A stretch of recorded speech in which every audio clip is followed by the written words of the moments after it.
Salut à tous, c'est Touffe Mystère pour Ave Histoire. Et replongeons-nous ensemble maintenant dans les tropiques de la guerre du Pacifique pour le troisième et avant-dernier épisode de cette série. Après avoir parlé des préludes et des combats, penchons-nous maintenant sur les hommes qui y ont combattu et sur les moyens mis à leur disposition. Allez, c'est parti!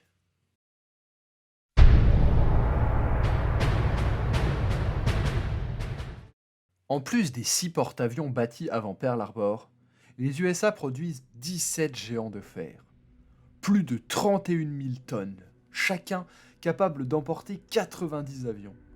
S'ajoute à cette production pas moins de 131 porte-avions légers et d'escorte. Les Japonais en mettent de leur côté une vingtaine en service, dont 13 lourds. Cet effort énorme s'explique facilement. Le porte-avions est une arme à tout faire.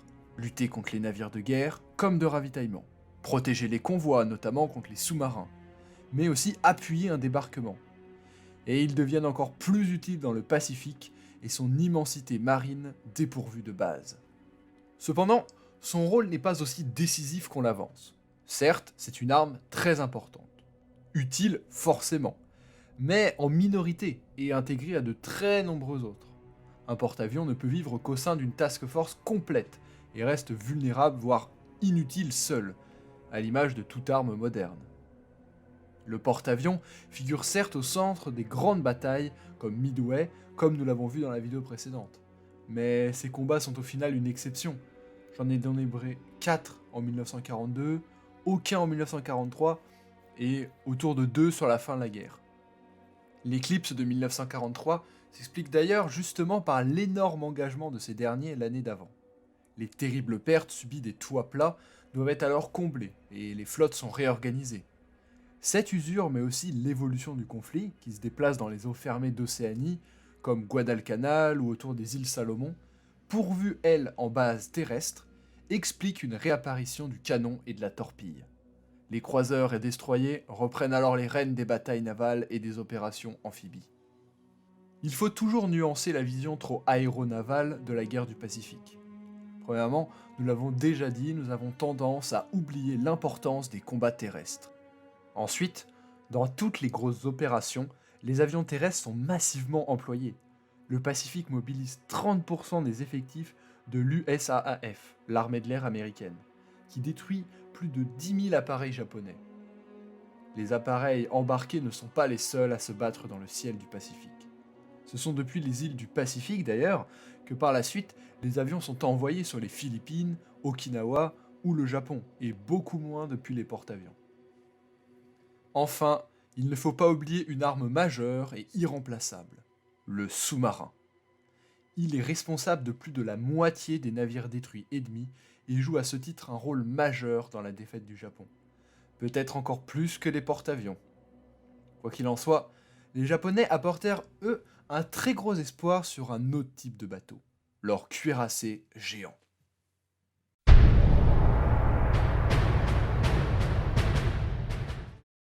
Grand nombre d'entre vous doivent connaître ces images des immenses navires japonais, les plus imposants de leur temps. En 1941, le Japon aligne une formidable flotte de cuirassés. Les plus importants sont le Nagato et le Mutsu, équipés de 8 canons de 406 mm, pouvant aller jusqu'à 26 nœuds. Les joueurs de World of Warship connaîtront surtout le monstre, le géant de tous les destroyers, le Yamato. 9 canons de 460 mm, soit le plus gros calibre jamais monté sur un navire, pour plus de 27 nœuds de vitesse. Et cet ogre des mers a un jumeau, le Musashi. Ces navires immenses ont alimenté les discussions de tous les superlatifs possibles. Et bon nombre de fantasmes après-guerre. Les Alliés ne découvriront leurs caractéristiques qu'en 1945, faute d'affrontements directs, et on ne saura jamais quel était leur véritable potentiel. Seul le Yamato a tiré quelques obus, sans grand résultat. De nombreuses études ont quand même été menées sur le sujet, et elles montrent cependant qu'ils auraient été à la peine face à leurs rivaux américains. Les cuirassiers alliés étaient certes moins protégés en général, mais sont tout aussi, voire plus, rapides, et armés de canons qui compensent leur calibre à peine plus faible par une bien meilleure qualité d'obus.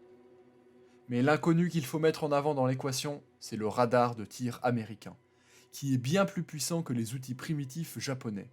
Il permet de tirer presque à l'aveuglette et en manœuvrant, ce qui reste impossible pour les masses de fer nippones, plus impressionnantes que véritablement redoutables. En parlant de véhicules japonais que tout le monde connaît, l'avion Mitsubishi Zero se pose là, n'est-ce pas? Allez, parlons-en.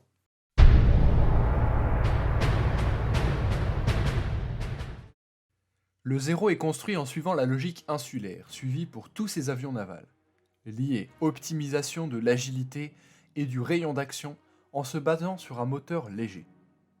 Nous avons donc un avion ultra léger que tout le monde reconnaît. En 1941, il atteint 534 km/h et peut voler sur plus de 3000 km. Tout ça en se pilotant quasiment comme un avion de voltige. Ces qualités immenses qui, au départ, dans les mains de pilotes surentraînés, expliquent la détresse des pilotes alliés. Au début du combat, le ciel de Malaisie, des Philippines et d'Indonésie sont complètement japonais. Cependant, une fois la surprise passée, les alliés réagissent. Plus question d'accepter le combat tournoyant, mais on privilégie l'attaque en piqué, dans laquelle les chasseurs américains plus lourds et rapides ont l'avantage. De nouvelles tactiques de combat, un meilleur armement et une capacité bien plus grande à combler les pertes rétablissent la balance bien avant la mise en service d'appareils plus perforants tels que les Corsair ou même les Spitfire. Ainsi, à Midway, les vieux Wildcat américains font jeu égal avec le Zero et on dénombre de lourdes pertes dans les deux camps. L'érosion qualitative des pilotes japonais au-dessus de Guadalcanal, engagés dans une bataille d'usure qu'ils ne peuvent malheureusement gagner, vient mettre un point final à l'âge d'or du Zero. Jamais l'industrie japonaise, faute de moteur, ne lui trouvera de successeur. Et aujourd'hui, ayant une pensée aux courageux pilotes japonais de la fin de guerre, tournoyant dans leur fragile Zero, poursuivis par des chasseurs américains en énorme supériorité numérique. Nous venons d'évoquer les pilotes japonais, composant une élite face aux pauvres crues des Alliés sur le début de la guerre. Et pourtant, contrairement aux idées reçues, cette expertise n'est pas la règle au sein de l'armée impériale.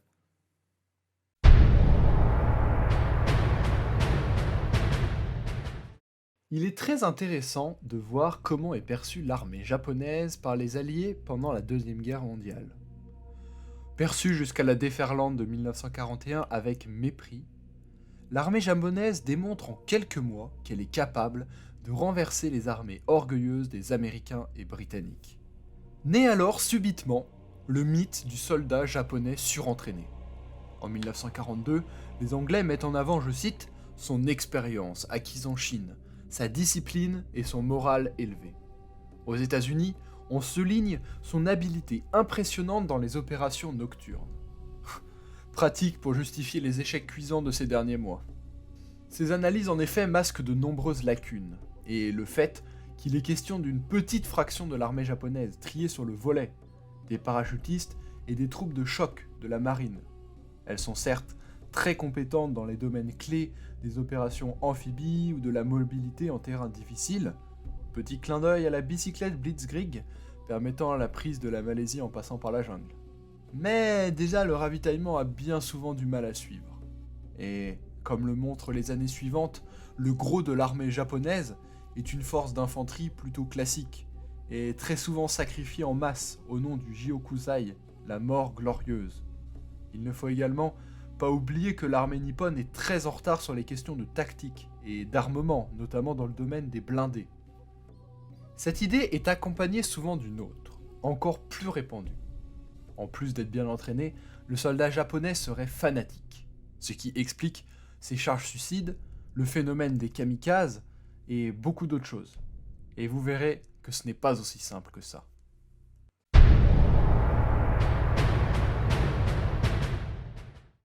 En effet, cette vision est trop simpliste et unilatérale.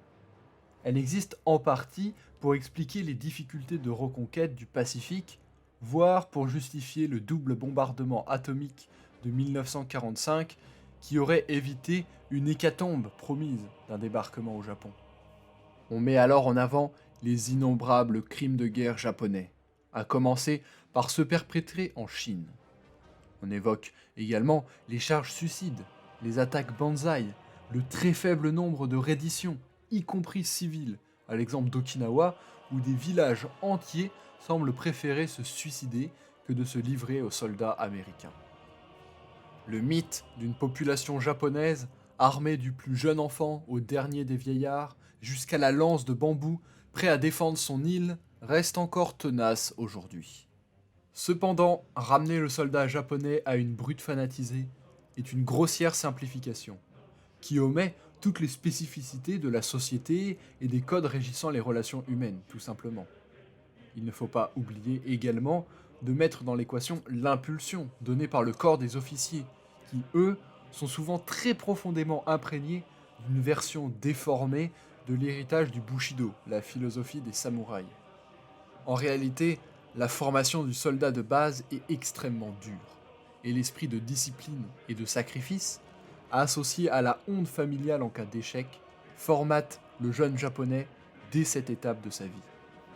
On observe également une intense campagne de propagande qui promet aux soldats le pire des sorts en cas de capture des Alliés, expliquant aussi donc en partie cette réticence à la reddition. Quant aux kamikazes volontaires, vous ne me voyez pas faire de guillemets, c'est la pression du groupe et de la société qui dicte bien trop souvent leurs gestes, bien plus que n'importe quelle croyance ou fanatisme. Dans la réalité, la troupe est encadrée par une élite qui, elle, est plus proche de l'idée fanatique et brutale que l'on a. L'infanterie japonaise, elle, brille surtout par sa ténacité en défense, cela est indéniable. Et donc justement, ces kamikazes dont nous venons de parler, auraient-ils pu renverser la situation avec un tout petit peu d'effort supplémentaire ?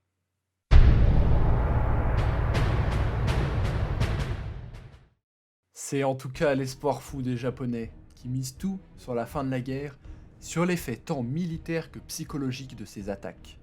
En plus des avions chargés de bombes bien connus, il existe également des régiments de petits croiseurs, voire de mini-sous-marins suicides, pour remplir cette horrible mission. Même le géant Yamato, dont nous avons parlé, fera partie de cette logique de sacrifice. Lors de la bataille d'Okinawa, il est envoyé s'échouer sur les côtes de l'île pour servir de batterie lourde, sans grand effet. Cette débauche de sacrifice est-elle ne serait-ce que militairement utile ? La réponse est clairement non. La rentabilité, si on peut utiliser ce mot, est plus que défavorable. C'est plus de 3900 jeunes pilotes qui sont engloutis dans ces attaques suicides, pour seulement 47 navires coulés. De plus, les navires majeurs sont bien trop protégés pour être atteints, et seul un porte-avions, le Franklin, est touché au point d'être inutilisable. L'essentiel des pertes est compté parmi les navires d'escorte ou de débarquement, donc rien de bien déterminant. Les Américains, suite à ce phénomène, ont renforcé leur DCA et emploient massivement des groupes d'interception, où les pilotes n'ont malheureusement pas grand mal à décrocher les 5 victoires nécessaires pour devenir as face à ces cibles faciles.